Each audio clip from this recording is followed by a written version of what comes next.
تاسو ته پته ده چې زما د ملا تکلیف و.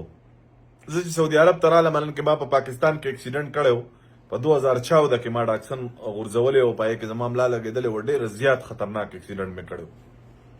الحمدلله یو چې مې روغن باللسان استعمال کړو، بل چې مې دغه وکړو اجامه مې وکړله. نو د دې سره زما ډېره زیاته ګزاره شوې ده. ښه شوی یم، مطلب 70% زه ښه شوی یم او دا 30% چې کوم دی نو زخمونه دي مسلې دا خو به خامخا وي. روغن باللسان هغه خلک استعمال کوي چاته که د ملا مسله وي یا والدینو صاحبانو ته وي یا مور بیبي ته وي. انسان دی خامخا د انسان په وجود کې کمزوري راتلی شي. زیات تر که الکان کلی یوز کوي، مطلب زمونږ په عمر کې خلک یوز کوي، نو که چاته کمزوري وي نو دا یوز کولی شي. ځکه چې روغن باللسان یو خو پاک شی دی، ګناه پکې نشته دی، مطلب نقصان هم دله نه درکوي. باقي به راته ورو ورو وایي ورور دا ډېرو مرضونو کې کار کوي او دا زه پر غرونو کې د جړو بوټو نه په خپله وباسم. تاسو ته به خلک باللسان درکوي خو څه اوریجنل حقیقت به پکې نه وي.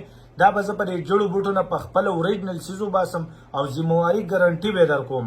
نو تاسو چې هر ځای کې زما سره رابطه وکړئ 058 35 30 431 او د سعودي عرب په هر ښار کې به را تاسو ته میلاویږي. ریاض ښار کې چې څومره ملګري دي نو دا به تاسو ته بالکل د کور مخې ته درسي او ذمواري ګارنټي به در کوم. مردانه طاقت، شوګر، بواسیر، جوړونو مرض، معده، الرجي د ډېرو مرضونو شفا ده.